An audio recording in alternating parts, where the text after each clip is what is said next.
کل کی جو زندگی ہے نا، اس میں مسئلے اتنے ہیں کہ لوگ ڈپریشن انزائٹی میں جا رہے ہیں، پھر ڈاکٹروں کے پیچھے اور دوائیاں اور پتہ نہیں کیا کچھ کرتے ہیں۔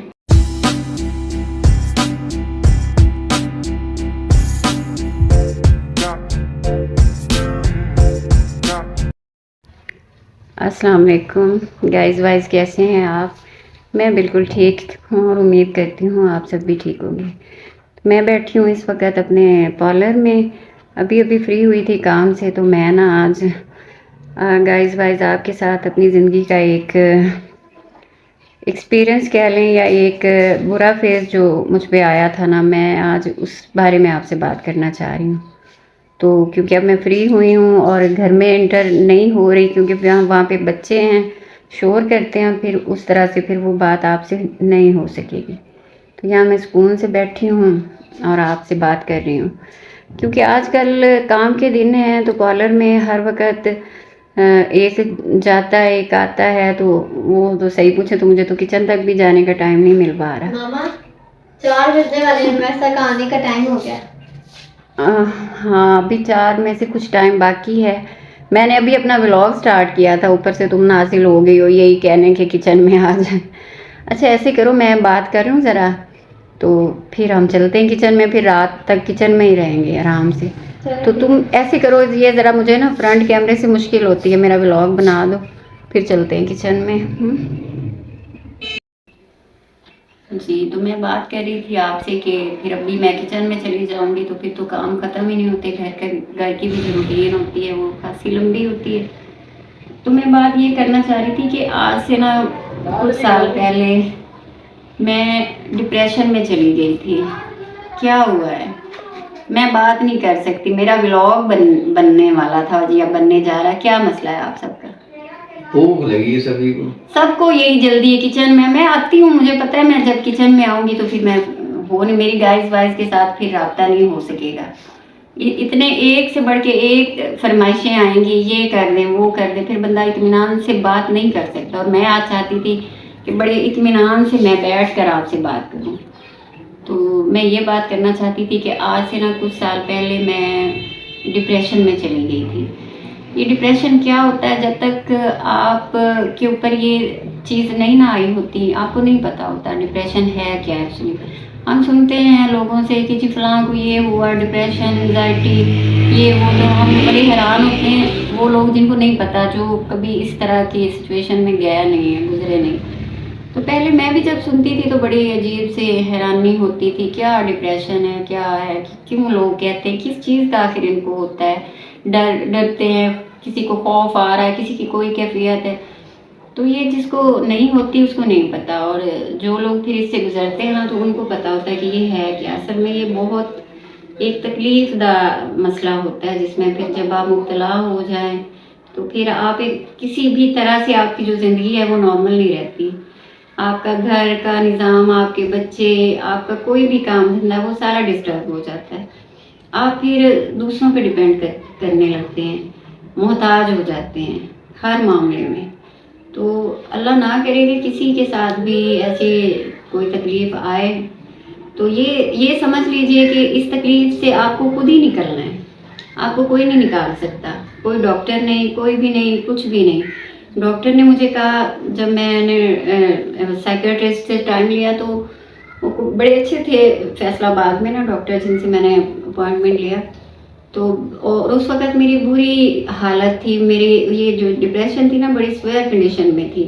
میں بڑی روتے روتے جب پہنچی، مجھے بڑی مشکل سے ٹائم ملا تھا وہ ڈاکٹر صاحب سے، تو انہوں نے میری ساری باتیں سنی، وہ جس طرح سے میں کر رہی تھی، میں ڈر رہی تھی، مجھے خوف تھا کچھ ہو جائے گا میرے ساتھ، کچھ انجانا سا خوف۔ تو انہوں نے مجھے کہا کہ آپ کا علاج میرے پاس تو نہیں ہے۔ میں اور زیادہ ایک دم سے نا جیسے بندہ حیران رہتا ہے اور ڈر جاتا ہے کہ اب میں اس ڈاکٹر کے پاس آئی ہوں، وہ کہہ رہا ہے تمہارا علاج میرے پاس بھی نہیں، تو میں کیسے ٹھیک ہوں گی؟ اس نے مجھے کہا صاف کہ بی بی میرے پاس تو نہیں ہے آپ کا علاج، میں تو آپ کو صرف نیند کی ٹیبلٹ دوں گا، تھوڑا سا پرسکون نیند آئے گی آپ کو، اور تو کچھ نہیں، آپ نے خود کو ٹھیک کرنا ہے۔ آپ کو جس چیز سے بھی کوئی تکلیف ہے، جس بھی طرح کی آپ کے اندر جو بھی مسئلہ ہے، خیال ہے، اس کو اندر سے نکالیں آپ،